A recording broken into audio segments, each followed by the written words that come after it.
जटिल अनुभव नहीं लेके आए हो। आपकी खोपड़ी में जो सूक्ष्म क्रियाएं और प्रतिक्रियाएं चलती हैं महाराज, उनकी प्रोग्रामिंग अभी थोड़ी हुई है। उनकी प्रोग्रामिंग तो पीछे से लेके आए हो। आपको पीठ पीछे की हवा भी मिलती है संस्कार से, और छाती पे दीवार भी मिलती है संस्कार से। जब मनुष्य कोचिंग के अंतर्गत जाता है, जब मनुष्य अभ्यासों में जाता है, तो वो छाती की दीवार को हटाने की चेष्टा करता है। आसान नहीं होता है, लेकिन ये सच है, जिस व्यक्ति ने भी कोचिंग, जिस व्यक्ति ने भी अभ्यास आरंभ कर दिया, जिस व्यक्ति ने भी अपने आप को आड़े हाथों ले लिया, सतत मूल्यांकन की परिधि में अपने आप को डाल दिया, वो व्यक्ति अपने जिस भी क्षेत्र में चाहेगा उसमें उत्तरोत्तर प्रगति उसको प्राप्त होती रहेगी। कोई रोक नहीं सकता उसे। उत्तरोत्तर प्रगति, उत्कृष्टता को प्राप्त होता चला जाएगा। कहना अभ्यास के साथ अन्याय है। जब तक अभ्यास को जाना न जाए, समझा न जाए, उतरा न जाए, आत्मसात करके अपना अस्तित्व न बना दिया जाए, तब तक एक शब्द भी प्रयोग नहीं होना चाहिए। मैं एक आगे बढ़ के अतिवादी बात बोल रहा हूं, सामान्य बात नहीं, अतिवादी बात। अभ्यास के विषय में जब भी कभी मन में बात आए तो हमेशा सोचना, कह देने से नहीं कि प्रैक्टिस करो। How, who will make, who will enable you. भगवान श्री कृष्ण ने गीता में सच पूछो तो सिर्फ टीचिंग नहीं की है। टीचिंग तो एक चैप्टर में भी पूरी हो सकती थी। वो अलग बात है किस तरह की टीचिंग है, मैं उस पर नहीं जा रहा, उसका उल्लेख मैं बहुत पहले कर चुका हूं, लंबी कार्यशालाओं में हो चुका है। 18 अध्याय 18 प्रकार का टीचिंग नहीं मानिए, उसको 18 स्तर पर जाकर दी गई कोचिंग की, क्योंकि उन्होंने देखा कि इतना कहने से ही काम नहीं बनेगा, वरना तो पहले श्लोक में टीचिंग पूरी हो चुकी है, जिसमें उन्होंने पूछा है कि धर्म क्षेत्र और कुरुक्षेत्र में क्या हो रहा है। क्या है पहला श्लोक, क्या है? समवेता युयुत्सवा मामका पांडवाश्चैव किम कुर्वत। अपना नाम लो। अर्थात पहले श्लोक में ही टीचिंग हो चुकी है कि धर्म क्षेत्र और कुरुक्षेत्र में in the domain of action and duties क्या चल रहा है। हो गया, आत्मविश्लेषण करना शुरू कर दे कि मेरे ड्यूटीज का क्षेत्र और मेरे एक्शन के क्षेत्र में क्या अंतर है, तो वहीं से ठीक होना शुरू हो जाएगा। तो टीचिंग तो पहले श्लोक में हो चुकी है कि धर्म क्षेत्र और कुरुक्षेत्र में क्या चल रहा है। माम का पांडवाशाही, माम का माने मेरे जो आज के अभ्यास हैं, अनगढ़ता। मैंने कौरव, अभी वर्तमान में अगर मैं अनगढ़ हूं तो कौरव हूं, और पांडवों की तरफ मुझे जाना है, मुझे सुसंस्कारिता अभ्यास में जाना है, दक्षता में प्रवीण होना है। तो मेरे और पांडवों के बीच में क्या चल रहा है? धर्म क्षेत्र और कर्म क्षेत्र में, मेरे स्वभाव में और मेरी प्लानिंग या मेरे वुड बी में या कुड बी में या मेरी एनविजनिंग में क्या अंतर है। तो पहले श्लोक में टीचिंग देखा, लेकिन कहा कि एक श्लोक से काम नहीं बनने वाला, इसको तो अभ्यास कराना पड़ेगा, कोचिंग देनी पड़ेगी, इसके पूरे संस्कार धोने पड़ेंगे। तो ठीक है, इसके मन में कोई संशय नहीं छोड़ना। संशय न छोड़ने के लिए इसके सारे इमोशन, कॉन्फ्लिक्ट, एंजाइटी सबको मैनेज करो। इसलिए 18 अध्याय में अर्जुन के भीतर के सारे कॉन्फ्लिक्ट, इमोशनल हो या कोई भी हो, इंटेलेक्चुअल, इमोशनल, एक्सपीरियंशियल, सारे कॉन्फ्लिक्ट धोने की कोशिश की उन्होंने। इसलिए एक के बाद एक अध्याय जोड़ते चले गए, क्योंकि उन्होंने इस बात को ठान लिया था, कहने से कोई नहीं मानता है। इस पूरी पृथ्वी पर सबको पता है क्या ठीक क्या गलत, क्या मुझे करना चाहिए, क्या मुझे नहीं करना चाहिए। व्यक्ति जानता है, मानता भी है, कर नहीं पाता। जानना, मानना बड़ा आसान है, कर पाना, to be enable to accomplish is extremely difficult, क्योंकि वहां प्रक्रिया शुरू होती है। जानने और मानने से तो बात हो गई, रेड लाइट जंप नहीं करना, एम्बुलेंस को रास्ता देना है, लेन कैसे शिफ्ट करनी चाहिए हाईवे पे, जानना मानना तो है, पर हमसे होता नहीं है। हमसे करवाओ, ये शब्द जब कभी मुंह से निकलता, हमसे करवाओ, that means enable us to do it, that means coach us now, don't teach us, क्योंकि teaching is inadequate, insufficient. Teaching से बात नहीं बनती, कोचिंग पे उतरना पड़ेगा। कोचिंग में आपके लिए ऑप्शन नहीं छोड़ी जाती, फिर आपका पकड़ा जाता और आपसे कहा जाता करो। मेरे पिछले कार्यक्रम में उल्लेख किया था कि एक फुटबॉल कोच को मैंने सुना था कि उसने कहा कि फला आदमी एक प्रकार से थ्रो नहीं कर पाता था, उससे वैसे थ्रो कराने की, फुटबॉल में थ्रो भी कराई जाती है, गोल लाइन के पास वो थ्रो कराते हैं ना, किसी कारण से हाथ से थ्रो कराते हैं, कई बार बाहर से भी कराते हैं थ्रो, किसी दूसरे का फाउल हो जाए तो थ्रो कराते हैं। तो थ्रो वो नहीं कर पा रहा था जैसी थ्रो चाहिए थी।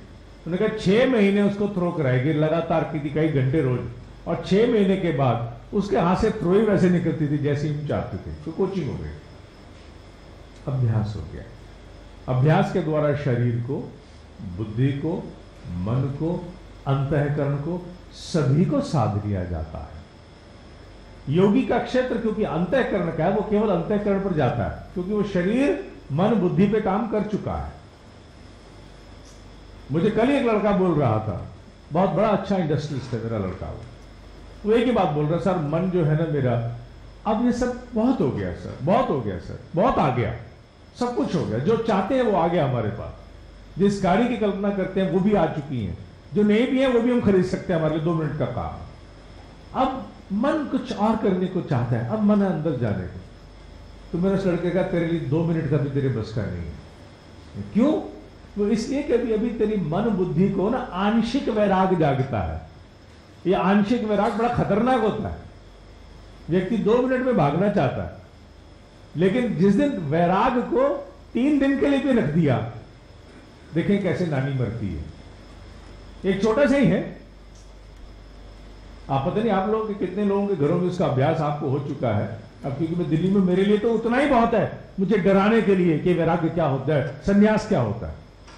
मुझ जैसे व्यक्ति को मैं कैमरे पर बोल रहा हूं, डराने के लिए केवल एक शब्द कह दीजिए, आपका वाईफाई बंद हो गया इससे। मेरे लिए बहुत है, वाईफाई बंद हो गया, हाँ आज नेट भी नहीं चलेगा, है WhatsApp, Facebook, Twitter, Tumblr, Stumble, ये सब क्या हो गए, आज नहीं चलेंगे। यार जीवन नरक हो गया।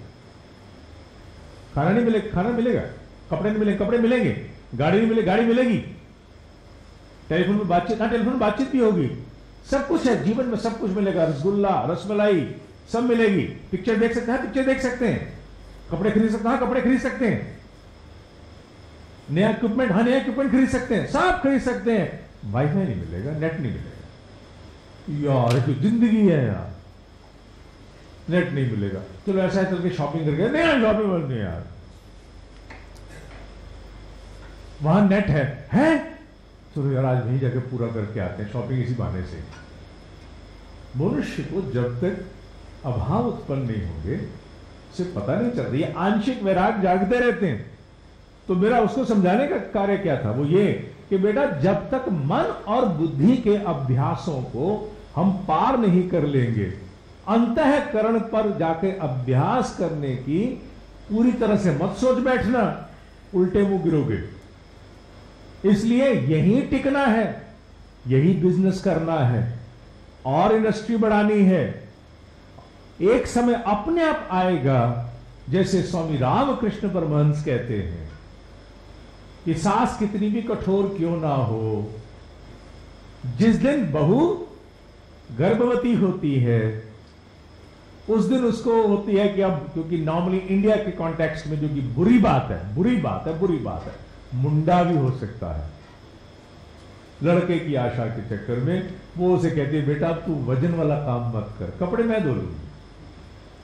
आगे पीछे मान रही है, स्वामी रामकृष्ण शब्द बोल रहा हूं मैं, उसको एक्सप्लेन कर रहा हूं, उनके शब्द तो सीमित हैं, मैं उसको थोड़ा सा एनैक्ट कर रहा हूं, नाटकीय स्वरूप में प्रस्तुत कर रहा हूं, भाव को प्रभाव देने के लिए। कि वो सास जो पहले छोटी छोटी बातों पे, कंप्लायंस पर झगड़ा खड़ा कर देती थी, जैसे ही बहू गर्भवती होती पता लगता है अब थोड़ा आगे बढ़ गई है, 2-3 महीने आगे हो गए हैं, तो उसी वक्त उससे सारे काम छुड़ा लेती है, और जब तक नहीं होती तब तो उससे सब काम कराती है। जब बच्चा हो जाता है तब बच्चे की खातिर उसे कहती है मैं देख लूंगी बेटा, तू पहले बच्चा दे। और उन्होंने कहा कि तुम सारे ये चाहते हो कि बिना प्रेगनेंसी के तुम्हारी सास तुम्हें छोड़ दे। भगवान become pregnant first of all, यही उस लड़के से मैंने कहा। मैंने कहा उस स्तर पर तो आओ कि वी गेट इम्प्रेग्नेटेड, क्योंकि कोई प्रेग्नेंट होना कोई जेंडर का काम नहीं है, केवल बच्चे के लिए। प्रेग्नेंट होने का मतलब है गर्भ धारण करना। गर्भ शिशु का भी धारण होता है, विचार का भी धारण होता है, आत्मबल का भी धारण होता है महाराज। गर्भ माने जहां से नई संभावनाओं की उत्पत्ति जन्म लेगी, उसे गर्भ कहते हैं। इसलिए गुफाओं को भी गर्भगृह कहा जाता है।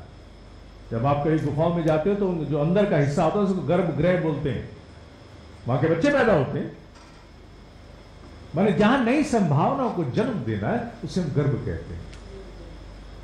उस गर्भगृह की चर्चा ईश्वर भी देखता है कि अब इसके गर्भ में एक नई संभावना जन्म लेने वाली है, इसका आत्म कल्याण होने वाला है। उसको अपने आप विड्रॉ कर लेता है। ऑटोमेटिकली सिचुएशन ऐसी बन जाती है कि उसको 9 to 5 जाने की जरूरत नहीं है, और अपनी इच्छा से अगर वो विड्रॉल की सोचता है तो मुंह के बल पटका जाएगा।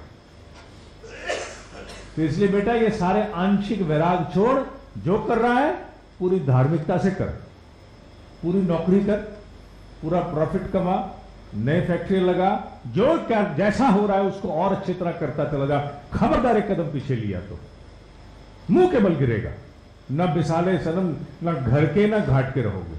Keep doing. जिस दिन तुम्हारे गर्भवती हो जाओगे उस दिन ईश्वर अपने व्यवस्था करेगा। ये स्वामी रामकृष्ण परमहंस जैसे महायोगियों ने कहा है।